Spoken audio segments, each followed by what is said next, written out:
How's it going, everybody? Dustin here. Well, I was going to do this live, but I do not meet the eligibility requirements that are now required by YouTube. Boo. Get that out of the way. I like doing lives, especially my unboxings. I want to talk a little bit about something, and I'm using Noodle here as an example. Now, I want to get into something, and I'm going to kind of beat around the bush for a little bit, and I'm finally going to get the point. I was posed with a question about 2 years ago, and when I was posed with the question, I was like, no, I don't know, maybe. I was asked if I wanted to get a snake, and I didn't know anything about snakes at the time. I mean, yeah, I'd looked at them at the Fort Worth Zoo many times. I've been in there a lot of times looking at the snakes, but I was never able to hold one until about 2 years ago, and that snake is the one in my hand. My baby, Noodle. Noodle is my little buddy. We've had Noodle since Christmas of 2017. He's been with us. I was one of the first people to hold him. He was absolutely docile, like he is right now. He's in his happy place when I'm holding him, wrapped around my hand or my arm. He's very exploratory. You know, I want to touch on the subject because it's very touchy in the snake, especially in the snake community. I'm not technically what you would call a pet tuber, but I'm gonna get my pet tubing on right now. As someone who owns not one but two ball pythons, Gamora's over there in her enclosure, and I of course have Mr. Attention Hog Noodle right here with me. You know, with owning snakes and putting them out there on YouTube, people are going to draw their own conclusions. They're going to think the worst about you just because it doesn't meet up to some stupid standard they may have. It doesn't make it true. It just means people are going to think what they're going to think. You know, when I first got posed the idea of having a snake, I was kind of like, what? Well, you know what? After I held Noodle for the very first time, I really, really bonded with him. And it took me a while to be able to hold him. To not be scared to pick him up on my own without my wife helping me. And you know what helped me learn how to handle him without being scared? Watching Barczyk. I watch Brian Barczyk's channel every single morning when I get up. I make him part of my daily routine. It took me watching a lot of Brian Barczyk for me to no longer be scared to hold Noodle here. I try to spend as much time with him as I can when I'm at home, if I'm not busy doing something else. This guy, very lovable. He's very loving. Any child, teen, or adult could pick him up. He's an amazing little guy, and I absolutely love having him. You know, I want to say this. I recently watched a video of a person trashing Brian Barczyk, and I read in the comments some stuff that just kind of unnerved me. And a lot of people saying, yeah, I was a fan of his until I saw this. And I saw people saying, yeah, I was a fan until this happened. You know what? If you're truly a fan of someone, you're not going to just jump off the bandwagon because somebody says something bad. Okay? That's just wrong. You don't quit liking your team just because they lose the game. I was the only one in the comments saying anything positive about Brian at all. And I thought that was really, really sad. And it makes me lose my faith in humanity. I'm going to put Noodle back in his enclosure because he's giving me the sign that he's done. It slowly makes me lose my faith in humanity. Here, baby. Good boy.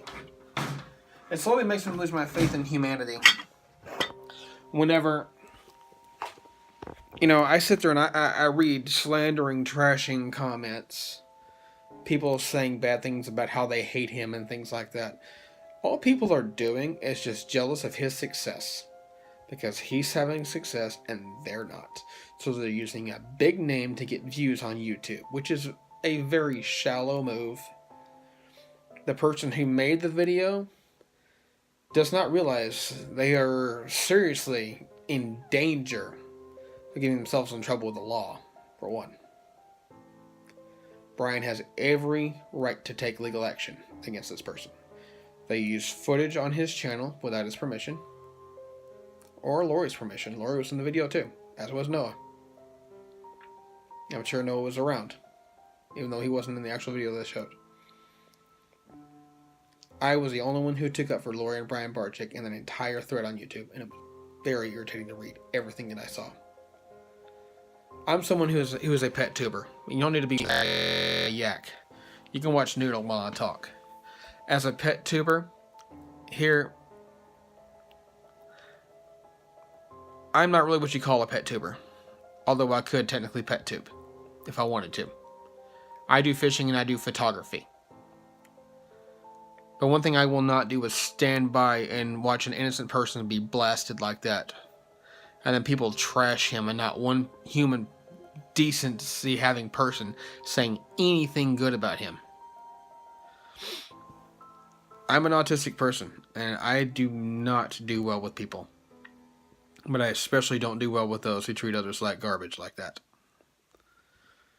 You know, whenever I got Gamora over there, we got Gamora over there for Christmas. Not Christmas, but not for Christmas, I'm sorry, I said it wrong. We got Gamora over there here recently. I don't know why I said Christmas. But we got Gamora here recently. And Brian was nothing but helpful. When we received her, she had shed on her. It looks like she had gone into shed while she was in shipment.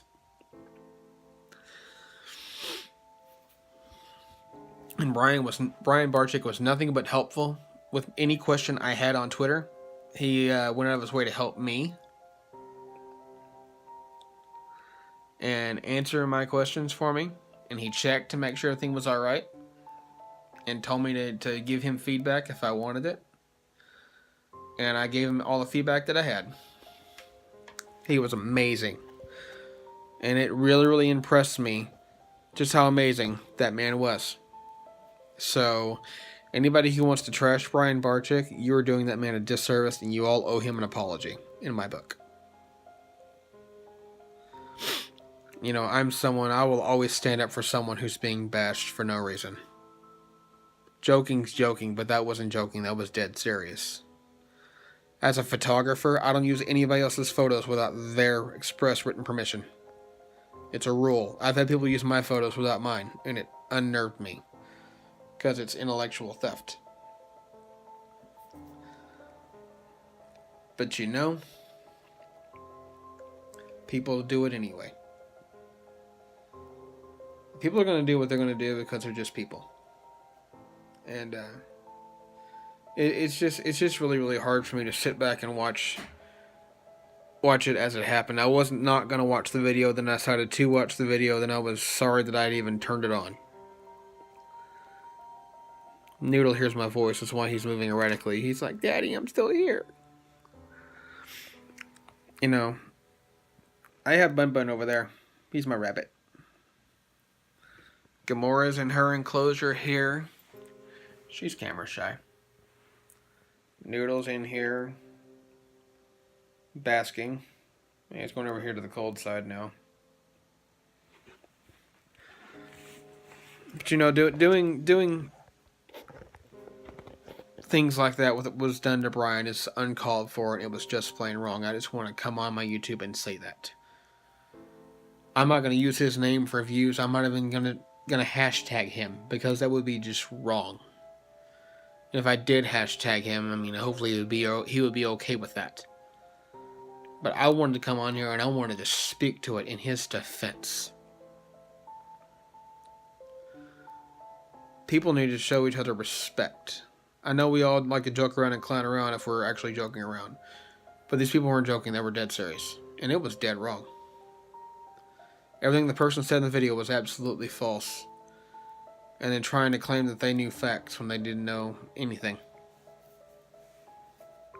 You just don't do that. We're all entitled to our opinion, yes. But when it hurts someone's business, then it's wrong. So I'm going to leave you with this. Show each other respect. Don't hurt anybody's business. Stop slandering each other. And let's have fun out there on YouTube. Okay?